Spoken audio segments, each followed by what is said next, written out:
So plot holes are actually a good thing. Wait! DeadHatz. Howdy everyone, DeadHatz here, I think.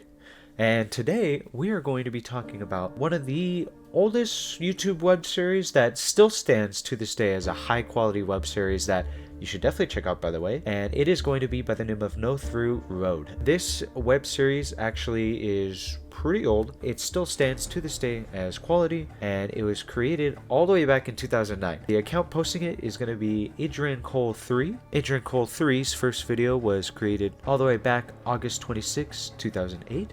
It would have just turned 8 a little before that. Basically, it's a skit YouTube channel where they actually did a lot of like small short films or comedy sketches, and it's really interesting that they actually had one little horror series that they had going along with their channel. They're actually still kind of posting to this day. However, I know that Steven went through film school, so any recent uploads seems to be these film supercuts, which, hey, I mean, I can understand film school can give you a better appreciation for film, but I would kill to see some more content from y'all. But you do you. I'm sure they're probably working in a filmmaking studio somewhere, or at least Steven is, because I know he went to filmmaking. But anyways, let's finally look at their fourth upload, which is going to be nothroughroad episode 1, except it was made at first being a solo video. They didn't add to it until later on, so just nothroughroad.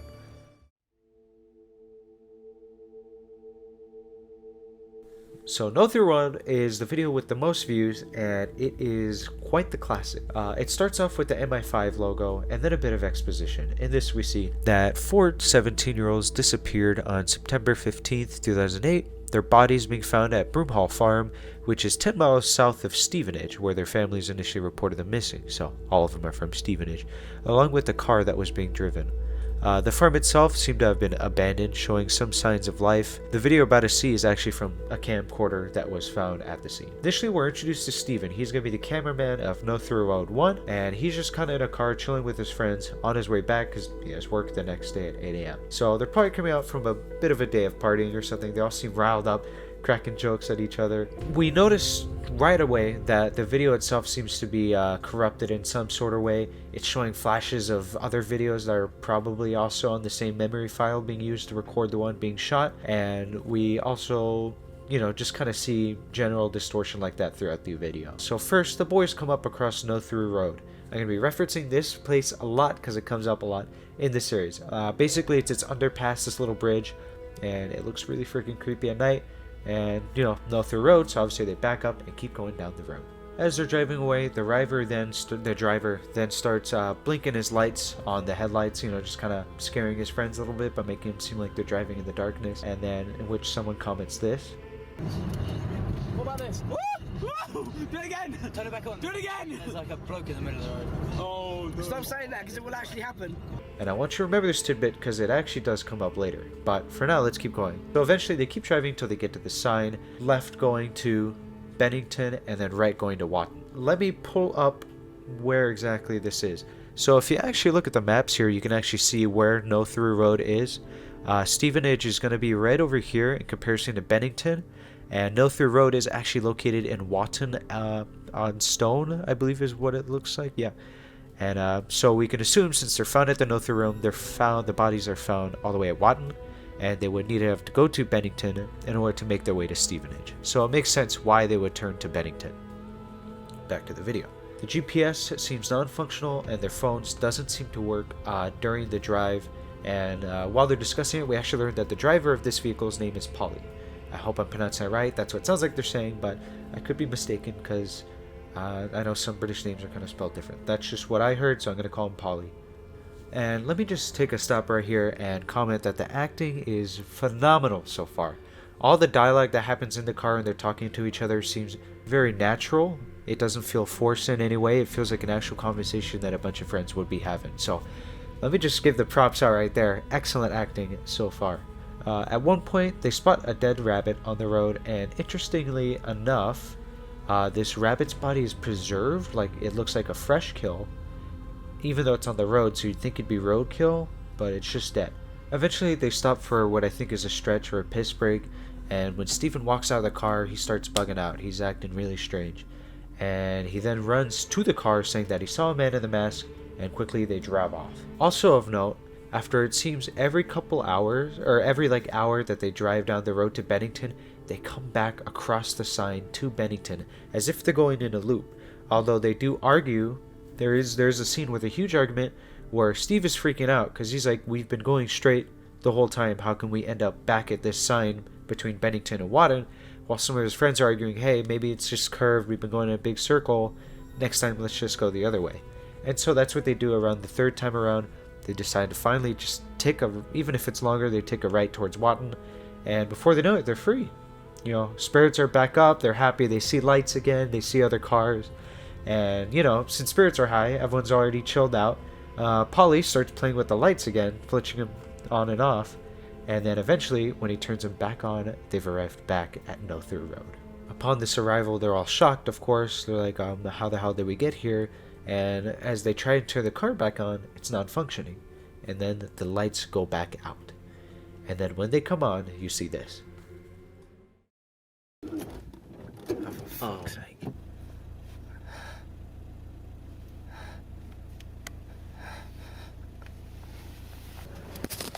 James, point the camera at me. James, just give me the. What are you doing? Turn it back on. It's not me. I can't. Turn the bloody lights on. Holy shit! What? No! Turn. What are you turning on?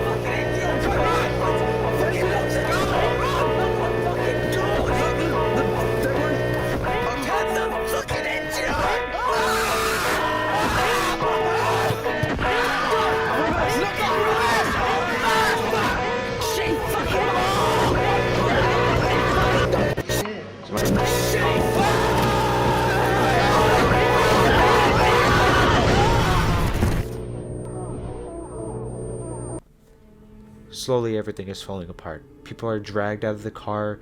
This stranger figure seems to be teleporting around the car, distorting everything, even the radio. So Steven, in an attempt to get away, grabs his camera and runs through the tunnel. On the other side, he realizes that the car is now chasing him. Someone had gotten the car and is now chasing him down. And so he runs off into the grass until we hear him begging for his life, and then the camera's turned around, picked up by whoever is chasing him, and he starts beating him to death with it. That's where the video ends, with a link for if you have any information to send it to that link. Obviously this is fiction, so don't actually bother that website with your time. This video was made in mind with being a standalone short film that rose to popularity quite quickly as one of their first short horror films on YouTube. With the excellent performances mixed with the low budget, making it seem more realistic and nice building of tension, it's clear why this first video absolutely blew up on YouTube at the time, and even to this day has over 2 million views. And it especially stood out when it came out in 2009 because a lot of the scary videos on YouTube at this time were either fake hoax ghost videos or cheap jump scares. If you want to learn more about that, I actually made a video on it. Go ahead and click, I don't know where the link's going to appear, somewhere in one of these corners. Go ahead and click that link and you can see when I covered that. But anyways, on to No Through Road 2.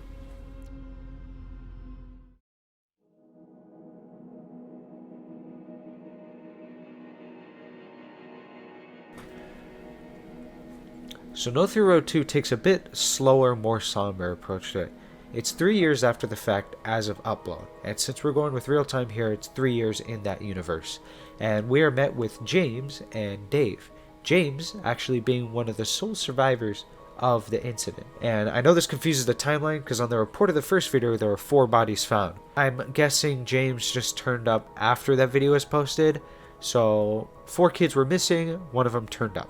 And so now we're back here. James is leaving flowers, to kind of remember his friends that got missing that day. He's there with his friend Dave, Dave being our new camcorder. And James opens up a little bit. Apparently he got away, he flagged the car down, the police interrogated him, he's back in civilization, and he decided to be quiet about it. We notice James is a bit more of a quiet person later on in the series as well. He doesn't like talking about the trauma he endured on that day. And that becomes more evident in his character later on. The fact that he's opening up to Dave is even shocked. He's like, you never told me all this. Just an interesting thing to know. So they make their way back home. And well, before you know it, honestly, if I was James, I would have never came back to No Through Road. But they're back in another loop. This time back in the loop with the signs. And it slowly gets dark out and they lose connection. and everything's just kind of going to shit. They have discussions, you know, to try and ease the tension. They're talking about, I believe, Doctor Who, because they bring up time travel at one point. Another point, they're talking about Minecraft. Just interesting stuff. Here you can really see that James does not open up. I believe in most people, I know myself, I'd be freaking the hell out if I find myself in the exact same traumatic situation I was 3 years prior. But James, he's freaking out, but he's like silent about it. He's just like, you know, doing these expressions. And so, you know, it's kind of inferred that he's freaking out, but on the inside more than the outside. Eventually, they stop to take a bit of a breather and see if their cell phones work, and that's where we're met with this. You got any signal? No. You got any internet? No, I ain't got nothing. No Wi-Fi, no 3G. It's dead out here. Get back in the car.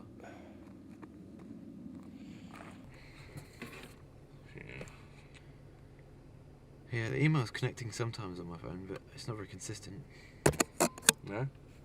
Yeah, we go. How about, well, next time it does connect, why don't you send an email to your dad or something? He could give us a lift. Yeah. We could try turning it off and on again. That could work. Oh, cameras. So, if it wasn't for that, I wouldn't have come, but I felt like I owed it to them. Reckon it's a good thing you came back. I just had to pay my respects. Do you think it was worth it? No.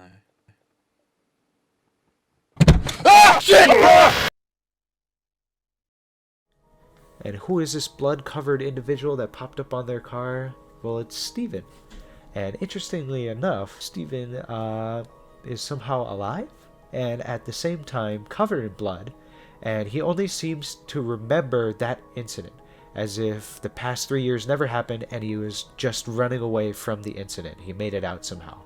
Which is weird because James and Dave are like, it's been 3 years since the incident, in which Steven is freaking out because he doesn't remember his 3 years. He thinks it literally just happened, which is really weird and interesting, but we'll get to it more later, so make sure to stay until the end. Steven is still kind of processing the idea that he's been gone for 3 years, and the video cuts off.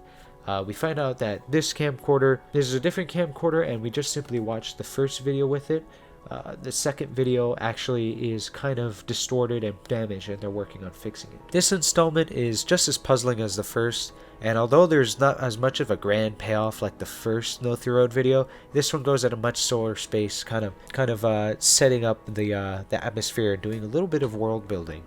It also brings up some new questions, such as how Steven has been running for 3 years and not even knows it. Before you get those answered, we gotta see the next episode.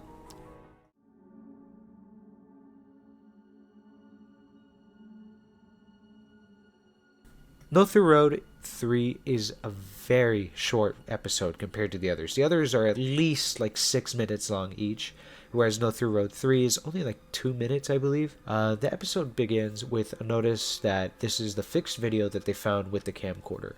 And so we watch it, and it's about the same, you know, they're just trying to drive out of the loop they're in.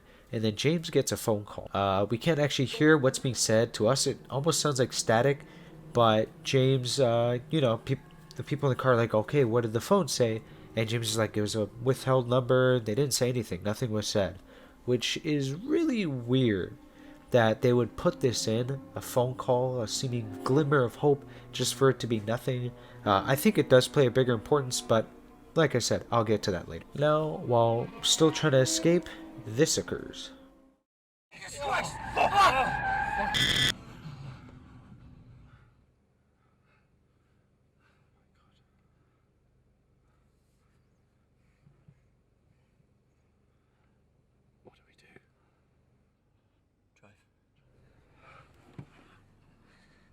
Drive.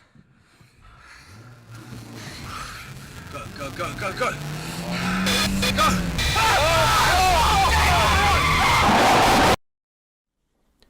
Wait a second, what was that symbol? Well, this symbol looks a lot similar to that of the anarchism symbol. However, anarchy doesn't really line up with the story. This is a horror movie, not some political about anarchy kind of short film. So let's kind of let's check on to the other possible look. So this symbol, you know, it could look like this occult symbol, but no, it doesn't. I think if we look at it too much as like symbol as it is, and we're looking for symbolism, we're not going to find the answer. And interestingly enough, if you actually look at it more literal, it kind of makes sense. It kind of looks like you're looking through the perspective of like a person, and they're on a road, you know, because it goes in front of them into like a triangle shaped tunnel, which is pretty strange. But I mean, no through road is a tunnel, so I mean that symbolism could make sense. And I don't know, we'll have to see more of this later. But for now, let's keep on looking and move on to the final episode, which is No Through Road 4.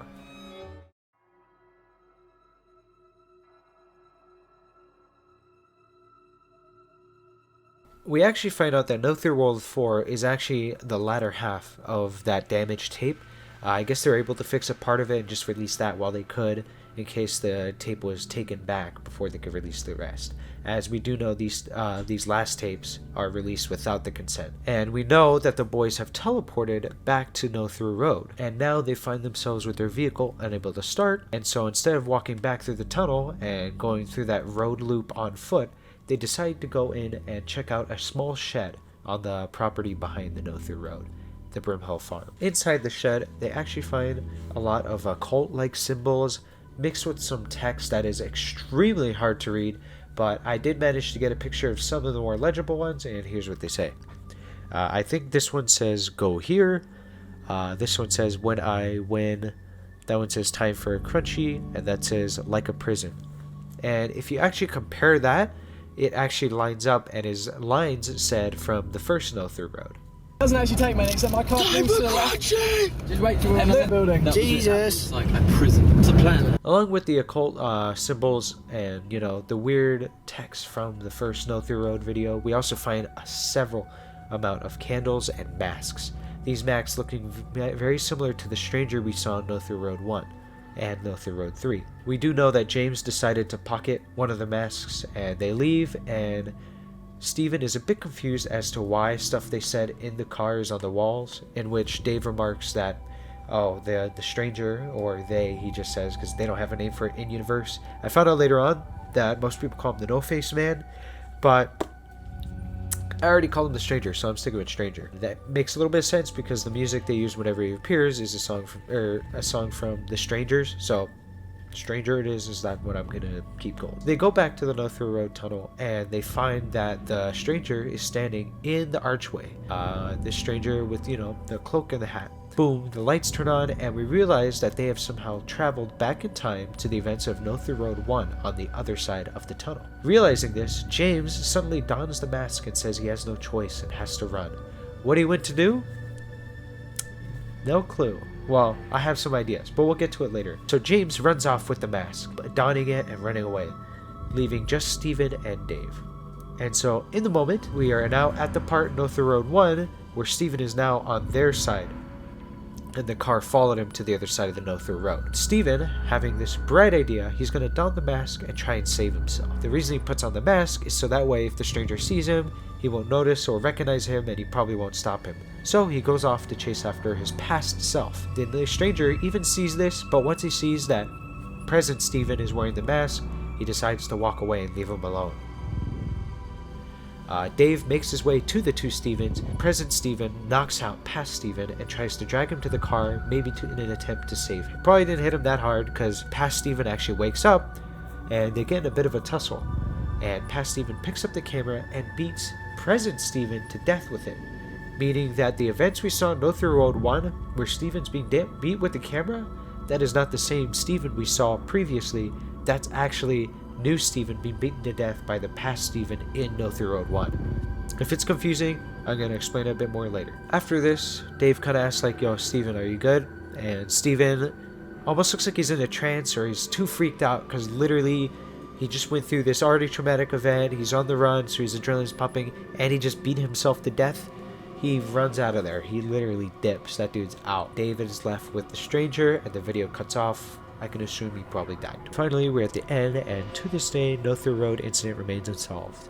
If you ask me, I think the fourth episode is honestly pretty on par with the first one. I still have great nostalgia for the first No Through Road, but the fourth one is just so mind fuckery and like well made that yeah, it stands out pretty well on its own. You'd still have to watch the other ones to really get it, or you'd have no clue what the hell you're watching. But I think like acting wise and from everything else and the way it all wraps back around into a loop, I think the fourth and the first are like pretty much on par. Obviously I'm gonna like the first more because that's the original.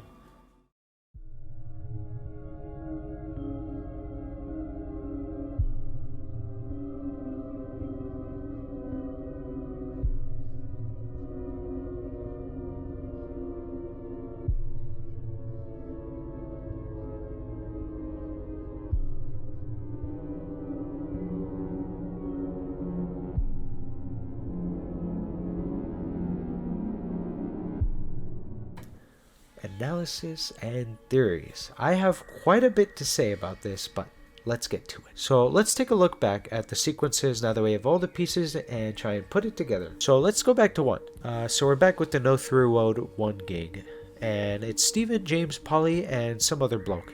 See what I did there? Because it's British, I call them a bloke. Whatever. Anyways, they find themselves lost in a sort of like road loop that never ends and they can't escape, and you know, eventually they're taken back to No Through Road and they're killed by the stranger. This was the original storyline by the first No Through Road. It was made without the idea of any expansions or installments. It is a perfect story on its own, and they just simply added to it. I want you to keep that in mind as we continue discussing. In No Through Road 2, we see James somehow survived. He just comes back to pay, you know, homage to everyone there. One interesting thing to note is that there's already flowers that are there, which means James either visits this place often to leave flowers there, because those things aren't wilted and dead. Those buggers are still pretty fresh. Or maybe another family member, another person also leaves flowers there. Eventually they get stuck in the loop. You know, I've already gone over this, and they meet up with Steven, and we're gonna call this Steven 2. The present Steven is Steven 2. I'm calling him that now. Despite the fact that all this already happened, he's freaking out, acting as if it just happened. James gets that phone call, and I think someone did talk to him on that phone call. Someone gave him some sort of instructions, I think, on something to do. That is why at the end he kind of breaks off. He's like, I have no choice. Maybe he's kind of got some kind of insider information on how to stop the time loop that they're stuck. And the shed in there seems to have all these occult, you know, kind of symbols and all that. That's where they get the masks in the first place. Maybe James got some kind of heads up on how to stop all this from happening. Maybe perhaps on how to save his past self, and that's how he was able to survive by the end of it. I mean, that would make sense. I mean, if you had an opportunity to call yourself and let you know how to save yourself, would you do it? Because I think that when James ran off, he called himself like, hey, make this exact same phone call when the time is right and save yourself. I think that might be what happened, but I'll go into more detail later because I also have some other ideas of what might have happened.